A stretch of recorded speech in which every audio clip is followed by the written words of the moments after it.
All right, welcome everyone. I'm excited to have a case study interview with Dr. Paul Shrogin in Austin, Texas.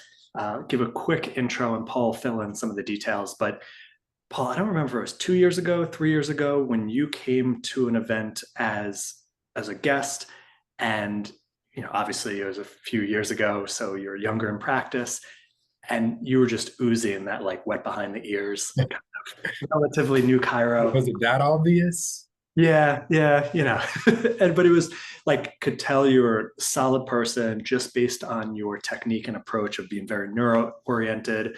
Fall into that category of what we care about in patient mastery, where it's like you care about helping people get well, and just really take what you do seriously. And it's been awesome seeing your growth, and then also seeing how much of a contribution you are, even whether it's in the Facebook group. I know group calls you get on, but definitely in the Facebook group, how much time, and I've never even shared this with you, but like how much time it you will devote to giving someone a really lengthy answer that they're asking about with paragraphs. And that was one of the reasons we gave you member of the month last last month in patient mastery. Thank you. So that's just a quick overview. Paul's going to share some of the things that have made the biggest difference in him tripling his practice over the last couple of years, and the influx of new patients and all of that. But Paul, what else can you fill in terms of your background? Like, where'd you go to school? What'd you do when you first graduated? How many years was it until you started working with patient mastery? Like, just give some of the background to relate.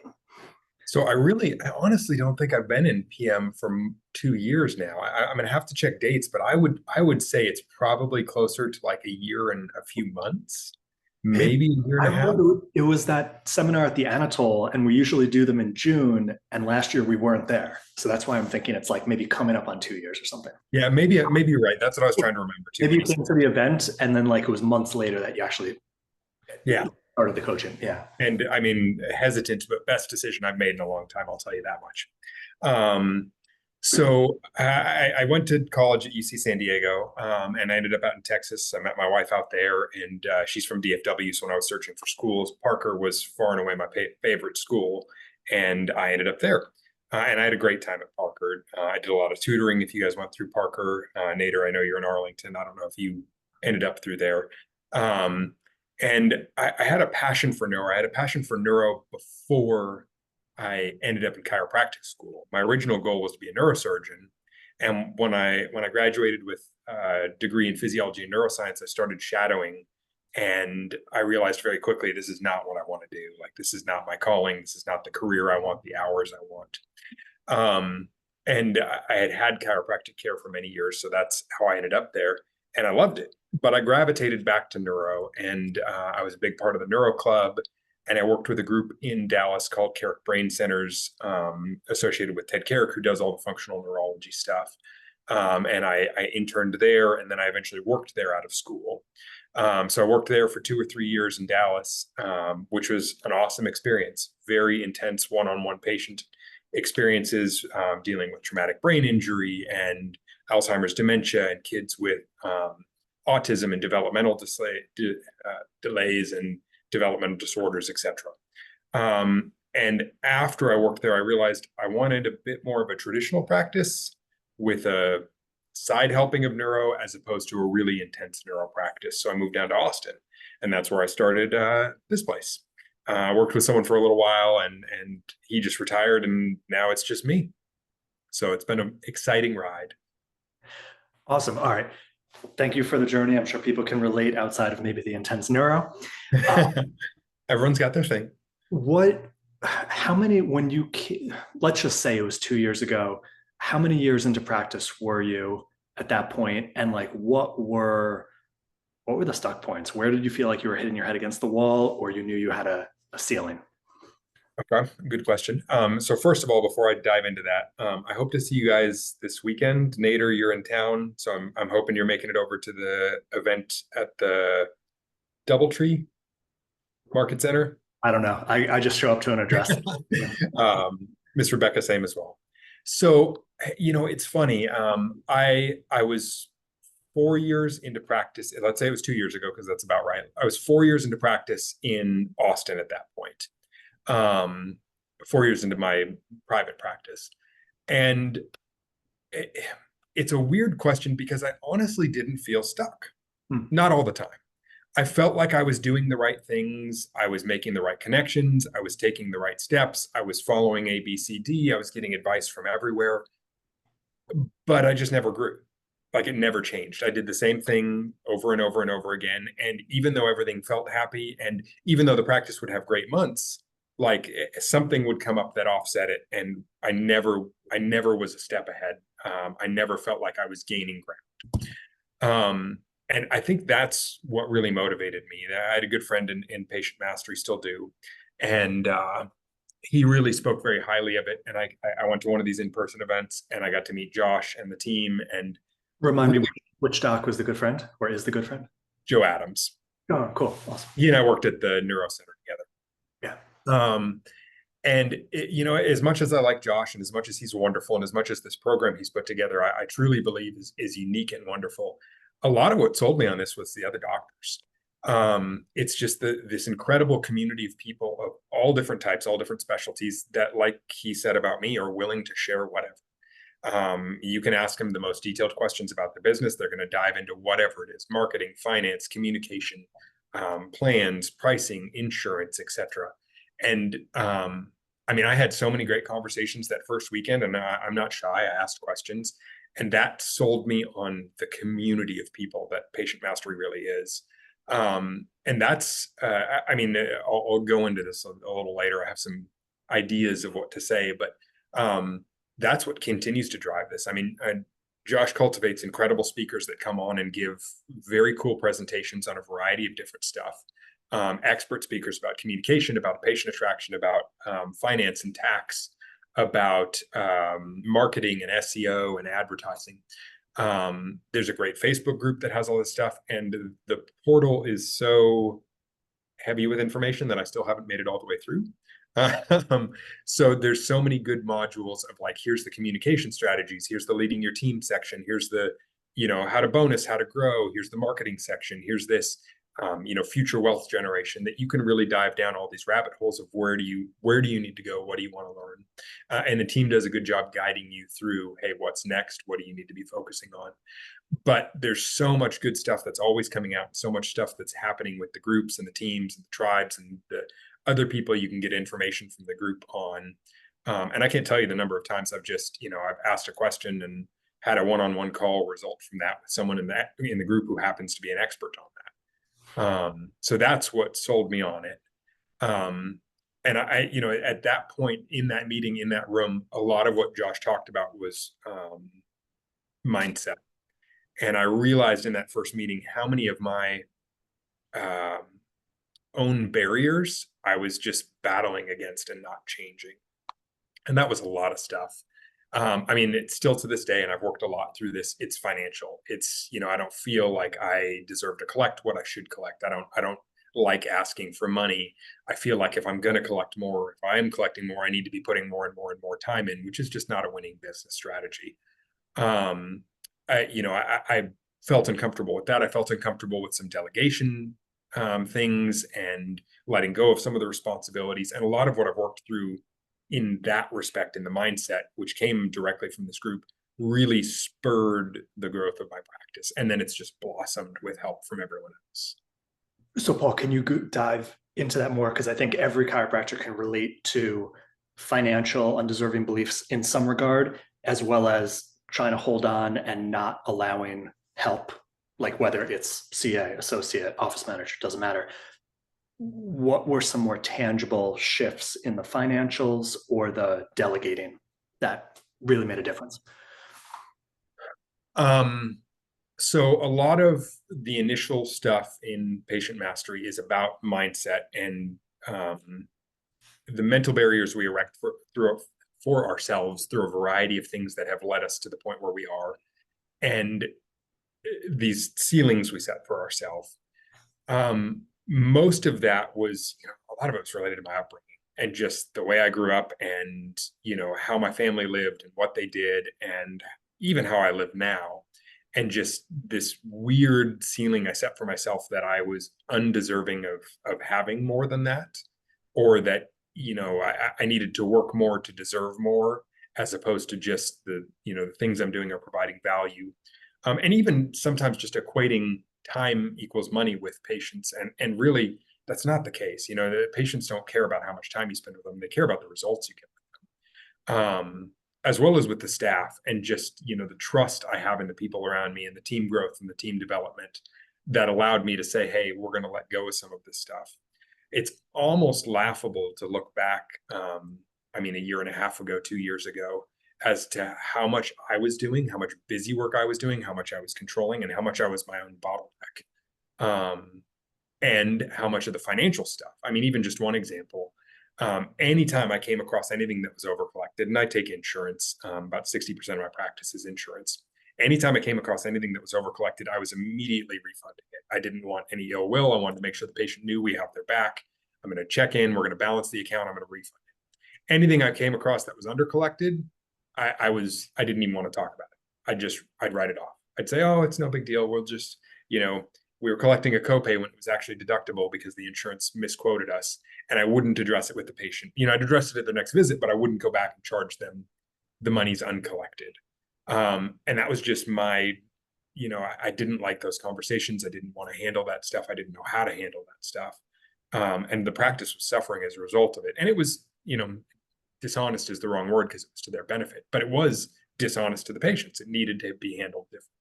I'm curious about how you've evolved. Do you have those combos now, or do you just have a team member who has those combos and you don't have to deal with it, but it gets resolved? Both. I really prefer not to have the financial conversations, just because I like having a treatment side and a financial side. Yeah. And part of my growth has been developing the right person, finding the right person, which the team helped me the patient mastery team helped me so much on, and developing that person to be able to have those conversations. But I'm always the final response if something goes wrong. And when you say the financial conversations, you don't just mean if something was reconciled incorrectly. You mean even like going over the fees and care protocol with a patient, you have a team member do that. Mm-hmm. Yep.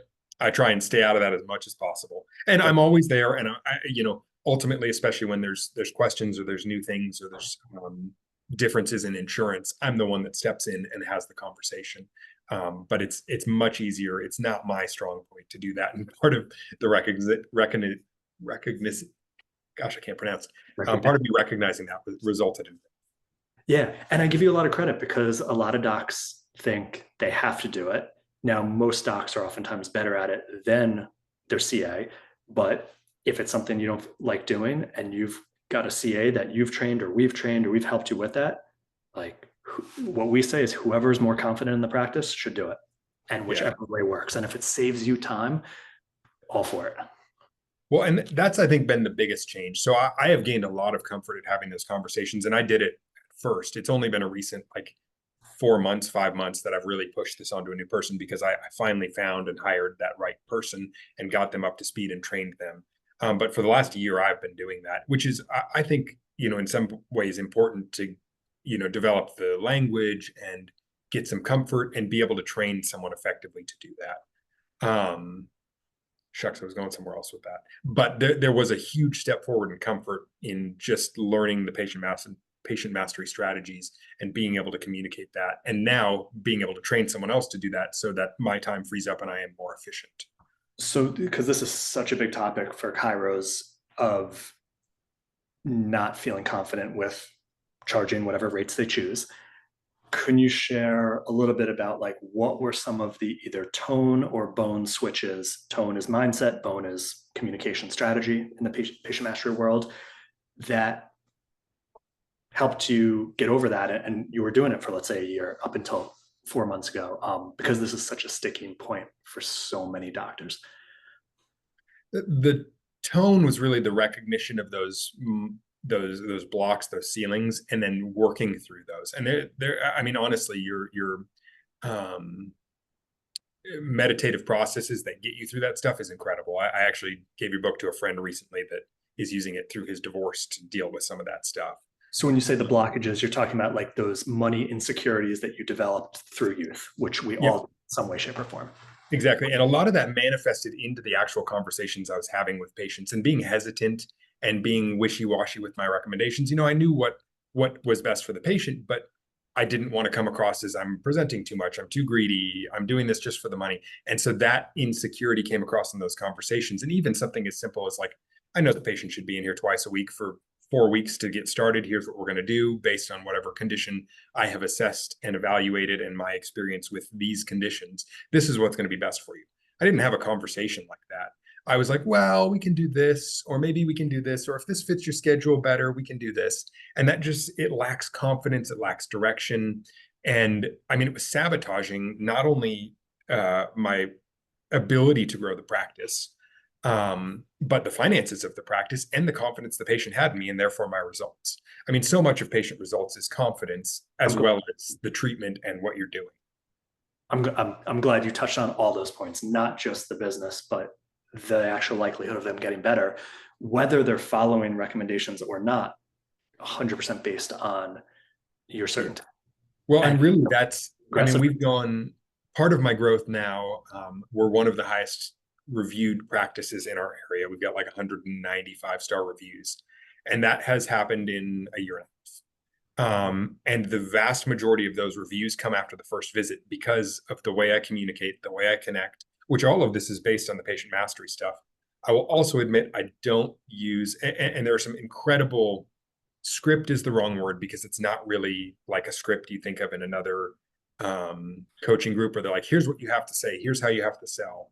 I don't like heavy scripts. I don't like hard sales. I don't like any of that. And patient mastery doesn't have that. That's a big turnoff for me in many coaching groups. So would you say it's more like poetry? If you'd like to say poetry, I'm okay with that. It's a communication strategy. It's a connection strategy. And there are scripts in there. There are things to say, but it's not meant to be like I'm going to read off this list and hit these points so the patient will buy. It's here's the way we need to communicate. Here's the confidence we need to convey. Here's the expertise we need to convey. As long as you feel that way, as long as you have confidence and you know you can get the patient better. And here's how to communicate with the patient. And those reviews I've gotten, the 180, 100, 150, 180 reviews over like a year and a half, I can't tell you the number, but I would say 80% of them come after the first visit, not after we get results, not after the condition is resolved, but they walk away saying, I've never been to an office like this. I've never had a doctor listen to me, connect with me, understand me. I am so ready for help. I am so excited. And then, we follow it up with results as well. But so much of that is from the communication, just that initial day in our office, with the strategies that I learned from this group. Awesome. And do you start any type of treatment on that first visit? We do, yes. Okay. So it's the experience, and they're also the experience of the communication and the connection you had. And also, most likely, they're starting to notice some type of shift just from the first. Exactly. We do treat the first visit. I find very few people like to come to my office for a problem and not get treated. I get it. And I like sharing that because there's docs who treat on the first visit. There's docs who treat on the second. Like, any approach works as long as you're doing the steps. Do you want to spread it out amongst two? Spread it out amongst two. Yeah. Rather than it being like you're handcuffed to this approach and you can't adapt it. And that's, I think, what I like about a lot of this stuff is it's very fluid. The communication strategies are fluid. The learning is fluid. The way we talk to patients, the things we do with our team, all of this is how does it fit your practice best? And I think, when I first started, I was trying to really I'm going to do this exactly. Partly because I didn't want to walk away and say I have the ego that I am already ready to change what is working for so many other doctors. So I wanted to do it exactly as it was. And I finally talked to one of the docs in the group, Dr. Black, and he's like, dude, it's not meant to be verbatim. It needs to be what works for you, what's comfortable with you. Take it and run with it. And if you're using 50% of it, it's better than 0% of it. If you're using 80% of it, it's better than, whatever, but find what works for you. And that's, I think, a lot of what I like about this group is it's not, this is how you have to practice. This is how you have to talk. This is what you have to do. It's, here's some great strategies. Here's some great ideas. Here's some great communication. Let's make it work for you. And then let's have some calls about it. Like, if you have trouble, there's people that that coach you through it. You can do practice runs with them. There's groups for this. There's tribes for this. There's groups of peers for this. And heck, there's training for my office staff. They get on calls with CAs. They have, communication videos and their own portal for learning how to help you best, not only in the patient mastery stuff, but in everything else about the office and just general communication and phone calls and strategies for handling difficult situations, etc. Nice. And Paul, I give you so much credit for just the energy that you put out to get about 150 reviews in the last year and a half. Like It's helped a lot. It really has. Obviously earned and deserved. People aren't writing them because you're giving them a toaster or anything for free. But we all know the majority of people who are happy to write a review don't actually end up even writing it because they get distracted. So you put systems in place to also get the reviews done, and it makes a difference. It does. Yeah. Okay. Let's move on to a different. I know you had a handful of bullets you want to share. What's the next one? So I think the thing I want to say the most is just how I feel now versus how I felt then. And I've talked a little bit about how I felt then. And like I said, I didn't feel bad. I was excited about what I was doing, but I was not growing. I was not gaining. I was not improving, and I felt stagnant. And there were times I was very worried about, like, why is this month bad? Why is this month great, but my bank account doesn't look any better? And my practice has really grown. I'm sure y'all saw the headline. I've tripled my collections in the past 2 years. And with that has come a little bit of expense increase, but certainly not anywhere near the collections increase. And that has given me such a huge change in my life, both the mindset and the comfort that comes with that, and the excitement. I'm big on finance. I've never been a month-to-month person. We've never, struggled with bills, thank God. But it's really frustrating when, you're paddling as hard as you can and you never get ahead. I wasn't putting the money in retirement I wasn't hammering my student loans like I wanted. I wasn't putting money away for my kids' college. I wasn't taking the vacations that I wanted because, like, oh, we just can't quite swing it this month. We just can't quite swing it this month. And the comfort with having to do that, not only because of the money, but just knowing that the practice will be good. And it's really been a cool shift too, because the more of that I do now, I was worried about taking vacations before because it meant time off work. Time off work meant less collections. Not only was I spending money on vacations, but my office wasn't making money while I was gone. And it's funny now that I do that stuff and I have the comfort to do that stuff, I actually see that my practice is much busier. In the week before or after my vacation. I even now have my staff do some work while I'm gone, which keeps collections rolling while I'm gone. But it lets me pack all this stuff into these days before my vacation, and it helps me set boundaries of, okay, well, maybe I'm not uncomfortable with this number of patients, where this was this, again, ceiling I had above me that said I can't see more than 30 patients in a day because it's just going to get too crazy. Well, I'm taking my vacation. Now we're seeing 45. Well, 45 wasn't bad. We talked about that this week with my staff at the team meeting. We've felt slow lately, meaning everyone has had extra time. And we're always finding fun stuff to do and different things to do as an office. But when I look at the numbers, it's not because we're slow. It's just we're seeing the same amount of patients we used to see that felt busy, and now it feels slow. So it gives us extra room for growth and cool stuff to change there. And so that's what I feel like for much of chiropractic is called the stress test, when before a week's vacation and after the schedule gets busier. Have you done it where rather than leaving on a weekend and coming back the next weekend, you leave in the middle of the week, come back in the middle of the next week? So like the first 2 days of the week and the end of the week are jam-packed, and then you still have weekends on each side of it? That's usually what I do. I find that to be the most effective. Patients don't like it when you're gone Monday through Friday. But if you're gone Wednesday through Tuesday, they don't care. They can get in both weeks. Yeah. Some mindset thing that I can't be gone a whole week here, but if you're gone 2 half weeks, it's no big deal. Yeah. And then you have 2 packed 2 days, which is a great stress test to see how well we can do with 20, 30, 50% more volume. And then you have weekends right outside of it. There's just, it's an amazing little thing. Rather than taking 6 days off from Sunday to Saturday, take it off middle of the week to middle of the week, and it just makes things so much better for the schedule for everyone. It does. I'll say too, I've done a lot of delegating over the last year. And like I said, the growth and the different members of my team and how little I have to do now personally versus how much I was doing a year ago, just to make this practice run has been incredible. And that frees up my time to do the bigger picture items, as well as the just seeing more patients. But I've recently gotten into the leading your team stuff, and the amount of growth and connection I've seen with my team in the past like 3 months since I've been doing that module has been great. And just how excited they are about the practice and growing it and being a part of it. Give a couple tangible examples. What's some things you've implemented newly over the past few months when it comes to leading your team that have made a difference for them or you and you? We don't do full retreats, but we've gone to doing like a monthly get together outside of work, just fun, no stress, no business, just let's hang out and be a part of it. I think the biggest one though was really, I've asked this before, but I never pushed it. I never dived into it. What's important to you? What's exciting for you? What grows you? And what I was surprised is I got different answers from each team member.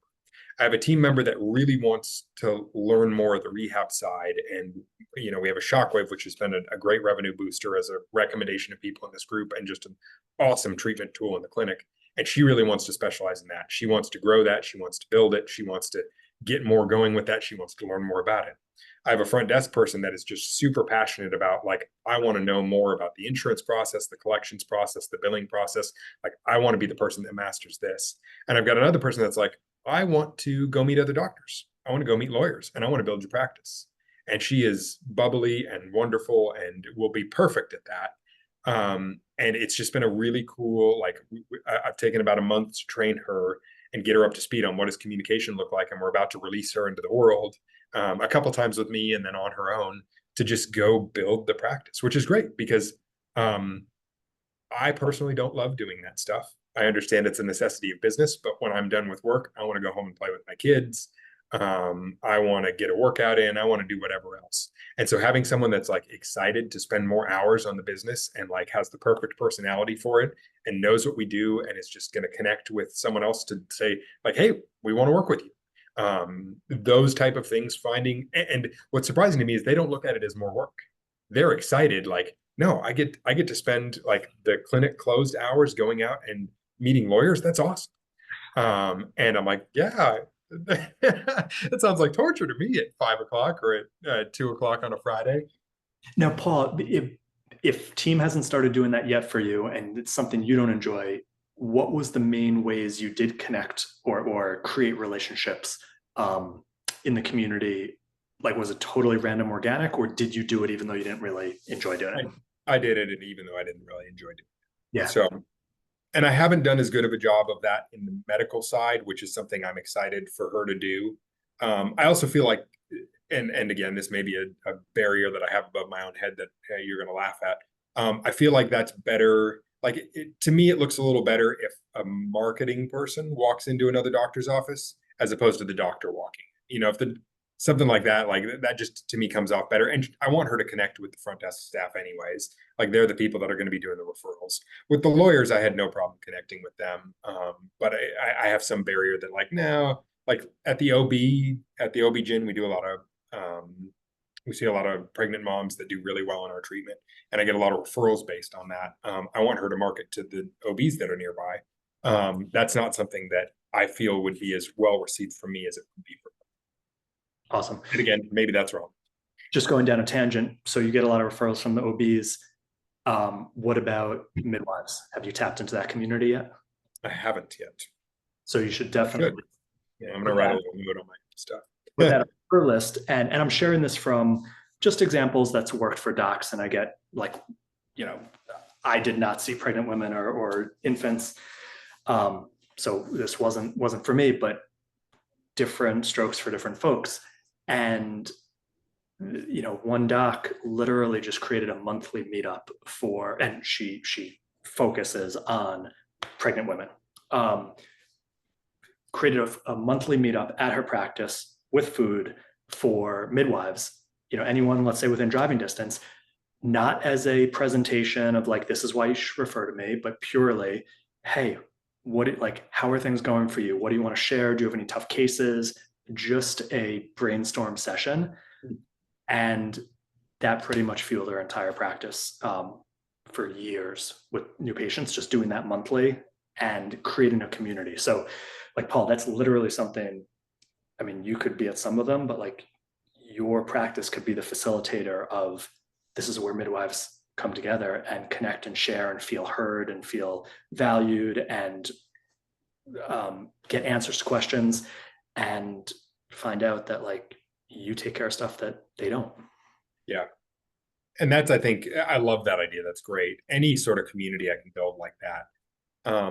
But I think that's where it hits the best with those doctors is we do really well once they know us because we get great results and we treat stuff that a lot of doctors don't want to treat. Chronic low back pain is miserable for the vast majority of the medical community to treat because there's no great answers to it. But chiropractic does great with it. So once they realize like we're a good resource for that, it's very easy. And could you just give a quick synopsis of like what's your treatment approach, whether it's like technique, modalities, what are some of the things you may use? I do technique wise, I do pretty much everything. The vast majority of my practice is traditional, manual, diversified style adjusting, but I have activators, arthrostims, drop tables, and flexion distraction tables because I encounter patients that do better with certain modalities or have experience with and like certain modalities.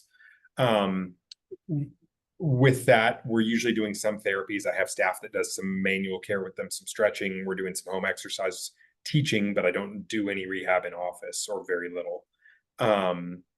And our plans are usually tapered.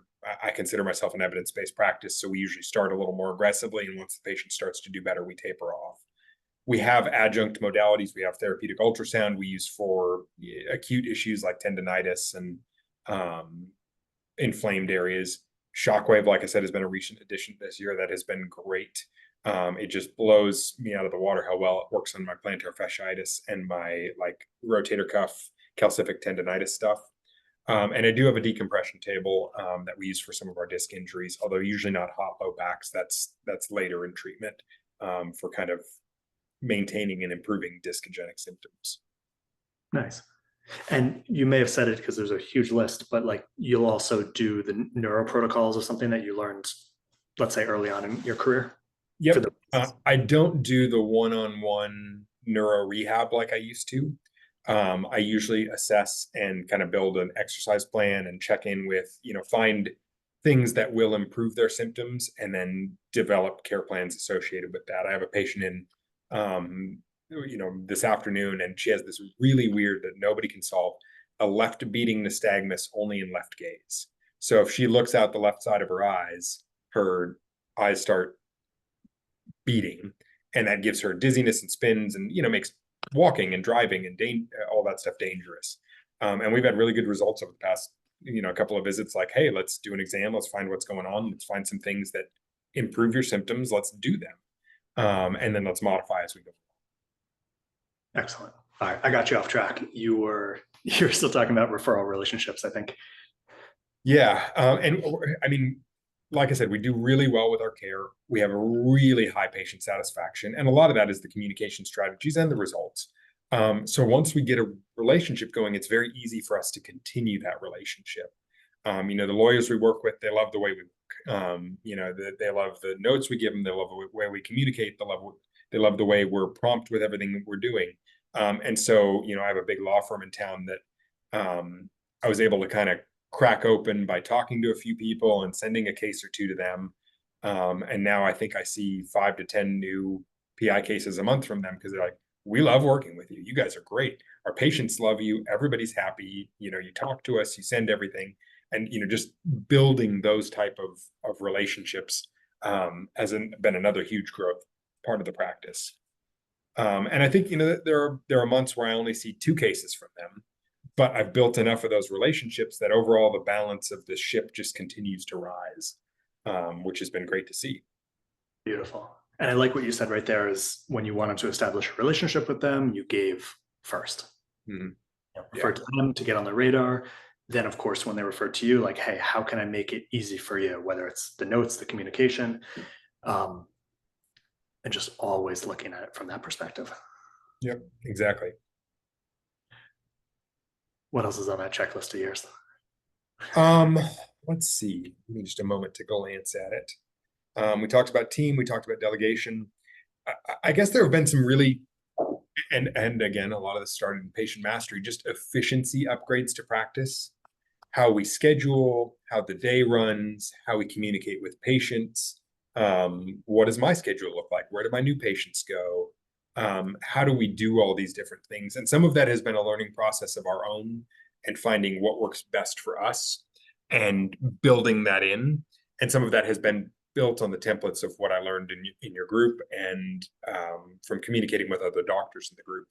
So, we've done a big efficiency overhaul in the practice, introducing two-way texting, online booking, which is incredible, not only for new patients, but also for existing patients just to be able to book their own visits. Um, Practiced communication with staff about how do we talk to patients when they're checking out? How do we talk to them when they're checking in? How do we greet new patients at the door? How are we communicating with them before their visit? And all of those things just continue to lead to a buildup. With that, we talk about my mental breakthroughs for what I'm comfortable with and what the practice is capable of doing. I've had to work through that with staff too, where it's like, oh, we can't see that many patients. Like, there's no way we'll get killed.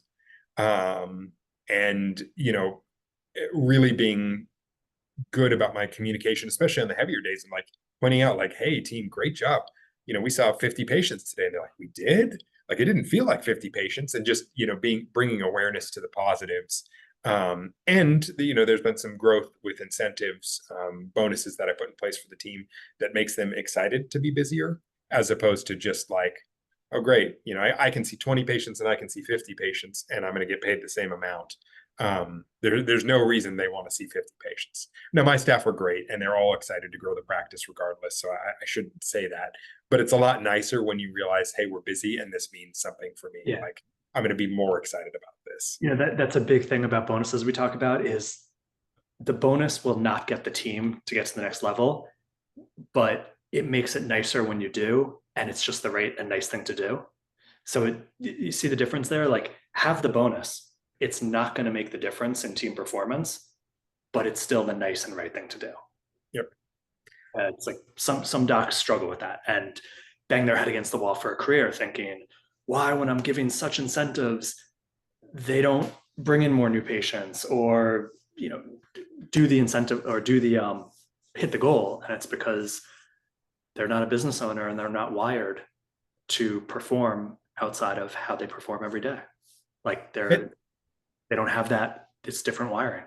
Yeah, exactly. And I think you talk about this in the leading your team module. There's some ways to find the right people. There's some ways to grow and develop the right people. And there's some ways to motivate. And motivate doesn't always mean financially. Motivate the people that you have to do the things that you need them to do. And so that's going to go. It's not the motivation as much as it is, if you have an A player, they're going to give you their best every day. Now, it has to be, the work environment has to be great. Their base terms have to be great. Otherwise, they're going to leave you for someone else. But if you have an A player, whatever carrot you dangle in front isn't going to make a difference on how hard they work. They're going to give you their best. And if they achieve it, it's just the nice thing to do. Give them some extra. Exactly. But the dangling carrot's not going to make a difference. Same thing with the B player. The B player is not going to turn into an A player because you dangle a carrot. They're going to perform at a B player. And so again, the dangling carrot doesn't make a difference in the performance happening, but it's still a nice thing to reward when it does. Yep, exactly. And I think I probably mentioned this as well. One of the things I love about just all the content you've put together is that there's a wealth booster section, there's a leading your team section, there's a scheduling section, there's a mindset section, there's a communication section, and there's all these different things that really dive down of like, okay, where are we starting on this? Where do we go? So whatever I need at that time for my practice, when I got to the point where I'm like, I have extra money, what the heck do I do with it? I dived into the wealth booster, which talks about, how do you get to that extra money And when you have that extra money, how do you grow it? What do you do with it? What does that mean? Same thing, you know, when I was needing new team members, I was able to go through leading your team, hire the right people. And I've been rewatching some of the older stuff and diving back in where I'm like, you know, I need this again. I need to review on this. And there's just some really cool stuff in there. And I mean, I can't say it again enough, but the group that we have, you know, on Facebook, on WhatsApp, on at the in-person meetings, on the group calls, is just so willing to share whatever. And there are people in the group from all different countries, all different states, all different practice types, you know, cash, insurance, injury, uses the communication, doesn't use the communication, does this, does that, and they're all willing to jump in. I've really enjoyed Steve's talks recently. We have a member that's been sharing lately, Steve Knighton, and he got fed up with his marketing companies, and he said, "Screw this, I'm going to learn this." And he's been going on and recording calls about like, how do you optimize your website? How do you optimize SEO? How do you do this? And like group teaching how you can learn the basics of this. So whether or not you want to do it, at least you can talk to your web company and say, what the hell are you doing? Because this doesn't look the way it's supposed to. Gets over 100 new patients a month without spending a dime on advertising. Yeah. And what he's showing docs when they do their website test, most of them, and we're talking about they use chiro company websites, they didn't just make it on their own. Their performance on speed tests are like in the 30s, and it for mobile should be close to 80, for desktop should be close to 100. And literally what he's showing them, then they take it and show it to their website company. And literally within a week, it's going from like 30 to 75, 30 to 93. So that's been exciting. That's just been in the last couple of weeks. Well, and I love the talks he's been giving. I mean, which is just new patient acquisition stuff, which again, I talked to my team and they're super excited about. Like, let's do a quick video. Like, here's an easy way to do a video on something. Here's an easy way to write a couple of things about it. Here's how you post it on your website. And, you know, this specific blog I did gets me 8 new patients a month, every month. Like, you know, here's how you tag it. Here's how you SEO it. Here's how you do this. And it's just a new patient generator for them. And just the willingness to share all of that, you know, no fear of competition, no fear of anything else. He just wants to share with the group and put good information out there. Yeah. With a few curses every once in a while. Well, he's Canadian. Although I haven't heard him say eh. Like, no, eh? You mentioned about I'm just going to quickly share my screen because you mentioned about how robust the content is. And I think a lot of people can't relate. Here's just like the home screen. We got the big event coming up this weekend. These aren't buttons. These are like the map where, hey, start with onboarding, beginning patient mastery, the growth matrix. These are like no cost strategies to start seeing increase. The consult, recommendations, care plans, missions we call more advanced learning. So whether it's new patient attraction, freedom schedule, leading your team, you go over here and what do you want? Paul's talking about how much leading his team has helped. You got different topics in leading your team. And then there's videos, audios, interviews in each of these. You want help with your recommendations? Boom. Don't need anything more than that. You want new patient attraction? Do you want mindset? Do you want online presence? Do you want member shares, Google reviews, internal, external, talks, video creation? It's just not only you never need to get all through it, but most docs double getting through about 25% of it because focusing on what's needed for your practice is different than what's needed for someone else's practice. And we guide you through what do you need to be focusing on now? Because as a chiropractor, oftentimes we're blind to what we really need to work on. And we keep putting energy into what already is working well enough. I'll show you. So these are just some of the recurring group calls every single week. Which are super fun. Like, I mean, getting on and seeing the same faces and talking with people is really nice. Special calls, expert shares, featured member success shares, CA group calls, female DC calls. Just keep going down. Different theme every month. The roundtables have been good too. The collections, like where are you at collections? What do you need to get? Like the roadmap of how do you go from 20,000 a month to 40,000 a month to 60,000 a month, and then getting in groups with like-minded, like group people and being able to grow with that. That's what we call, so these are different ways you get support and coaching inside patient mastery. The one-to-one accelerator calls, collections breakthrough. So we lead you through the collections breakthrough chart of if you're stuck below 20, 40, 60, or 80, $84 million practice, 9 different areas to look at that most likely you're not doing all of these correctly or not doing them at all. And one-to-one, we guide you through based on a quick quiz you take, which ones do you need to put energy on, let alone helping you with your care plans, helping you with your fees, helping you with your Rex combo, helping you with your consult. Like these are all one-to-one skills-based calls. Then you've got one-to-one coaching with a coach on my team or a DC member, tribe coach. There's tribe group Zoom calls. So every week there's a Zoom call for getting past 20,000 a month. Next week, getting past 40,000 a month. The next week, getting past 60,000 a month. The next week, getting past $1 million practice. Paul, have you watched any of those? Yeah, I've been in a few. I On Alex's $1 million call last I month? haven't gotten to the $1 million call yet. I want to. I've watched the recording. I haven't been on. Oh no, that's what I meant. Like, did you feel his energy and see that? Oh yeah, absolutely. Yeah. So, and that's the cool part is you're not just restricted to wherever you are. You can jump into any call, which is nice. So I usually I usually go to 3 of those. I go to the 40, I go to the 60, and I go to the 84. You know, where you are and where I'm going to be. Yeah, yeah. And Alex in South Florida, scoliosis specialist and all cash, came in patient mastery a few years ago at $1 million, one practice, one associate. Now doing 3 million, same one practice, same one associate, all cash, and just feed off his energy. Guy knows how to do it. Sorry, we got distracted. Paul, anything else? What on those bullets of? I think you finished with talking about connecting with your team, finding out what they care about contributing most to your practice, letting them. Yeah, I think those are most of my bullet points. I mean, the one other thing I'll say is just one of the reasons I like this so much is it's your coaching your team, your group, meeting me where I am. It's not a come fit in this box with us.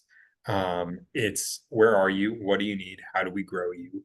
And it's all really individualized and focused on what's best for you and how do you want to do this. And it's not forced or anything like that. Which a lot of the other coaching I've seen, tried, heard is really like, here's the train, jump on, here's the box, jump in. Like there is no customization. There is no anything. It's just here's how you're going to do it. And a lot of it gave me things that made me really uncomfortable. And there's nothing I've seen in patient mastery that's been anything but honest, wonderful communication, connection strategies, confidence growth, just all the tools you need that grow your practice, regardless of what type of practice that is.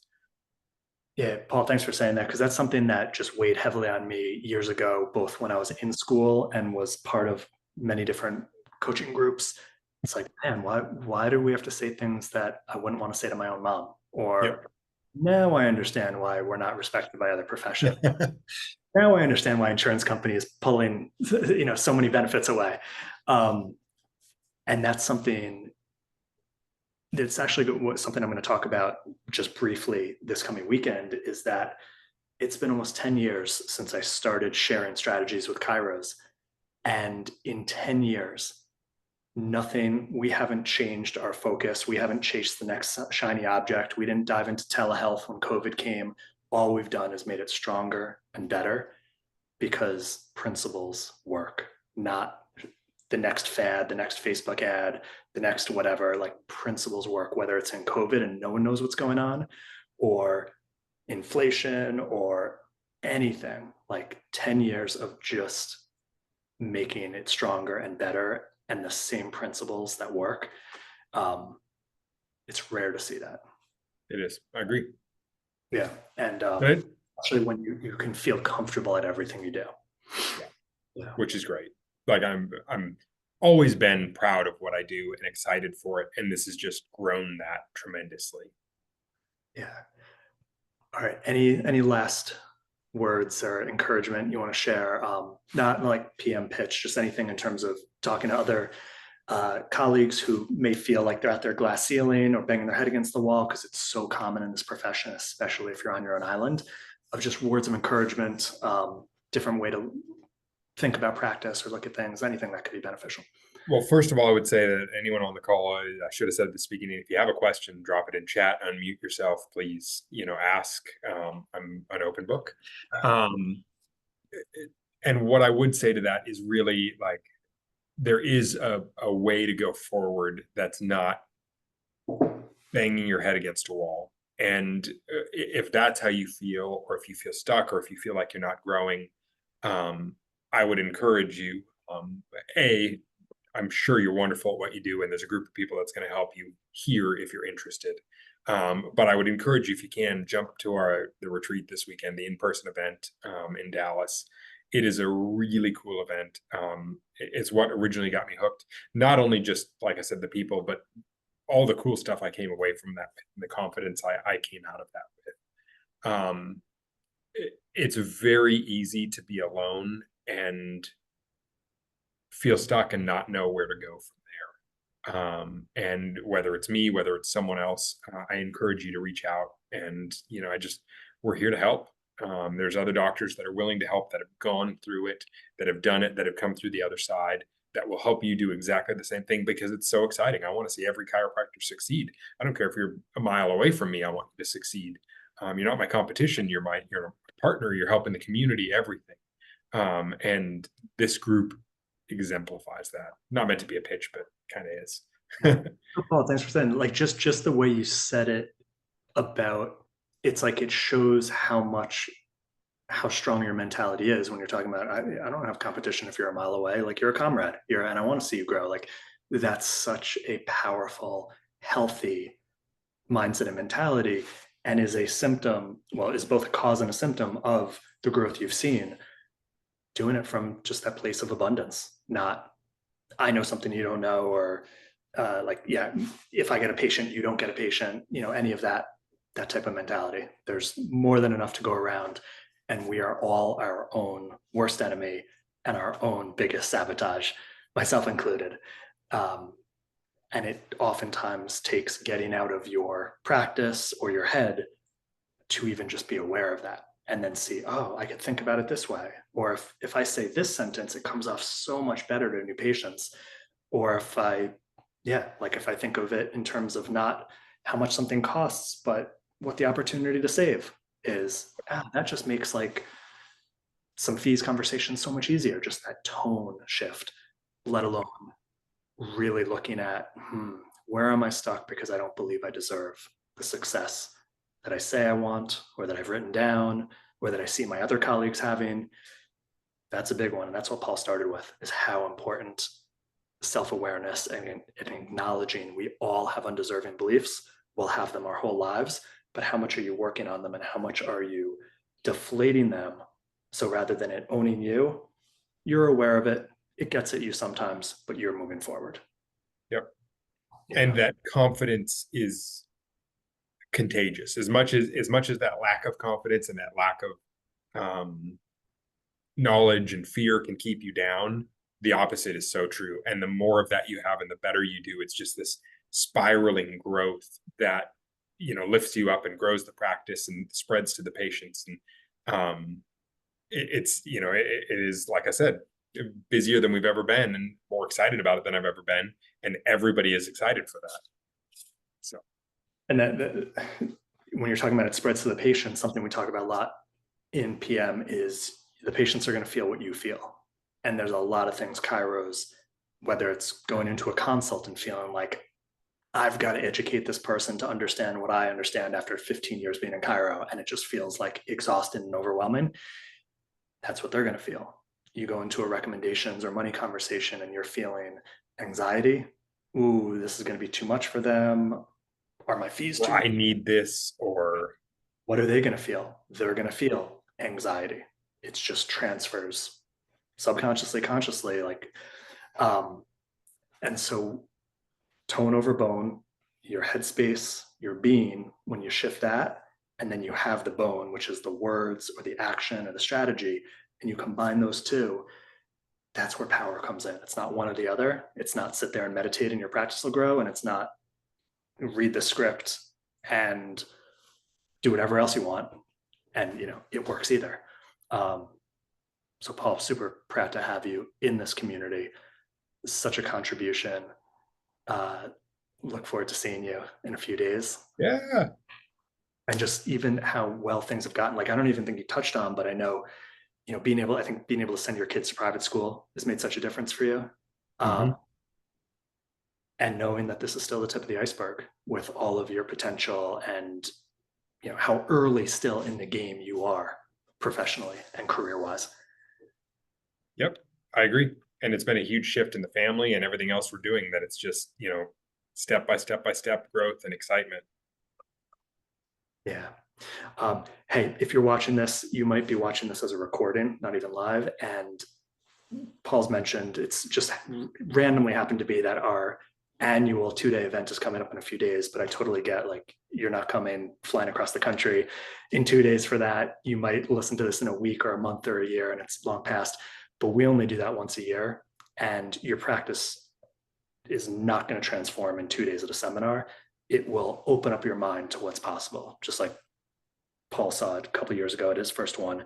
What it really comes down to is getting personal help, not a do it yourself, read these scripts, come to an event once a year and do everything else on your own. Like when you're getting personal help, that makes a difference. Um, oh, sorry, I thought there was a question in the chat. That was Rebecca saying thanks. I'm dropping an opportunity to speak to one of our coaches in patient mastery to literally look under the hood of your practice and show you here's what's missing, stopping you from getting to your next level, not cookie cutter. Everyone should be at a certain level. We are not everyone who clicks that even gets to talk to a coach because we're very precise on who is a fit for this community, who we help and who we don't help. You can tell Paul's character, Paul's conscientiousness, Paul's demeanor. Paul's a great example of patient mastery, just goodwill, generosity, and quality of character. But we will literally, if you apply and pass an initial quick conversation, give you a full coaching call. There's nothing to sell, there's no pitch. If you are interested in learning about more what it looks like on the inside, and we feel you're a fit, you can interview us as much as we interview you. We can go into all the details, share it. We make it as simple as possible to be able to find out if patient mastery is a fit for you with a free coaching call, and then seeing all the terms, everything. Month-to-month access, not handcuffed to anything that doesn't feel right. And we just feel that's the best way to help more chiropractors who are a right fit get to their next level, help more people, and have the life you deserve in exchange for helping so many people get back to their life. So thank you for listening, Paul. Thank you for your generosity, and super happy for you, and know that this is still just the first 20 to 30% of where you're going. I agree. And thanks for making this possible for me. Absolutely. All right, guys, we'll send this out as a recording. Links in the chat if you want more. And we will see you next month with another featured member case study share. Hope to see you guys soon on something. Have a good night. You will.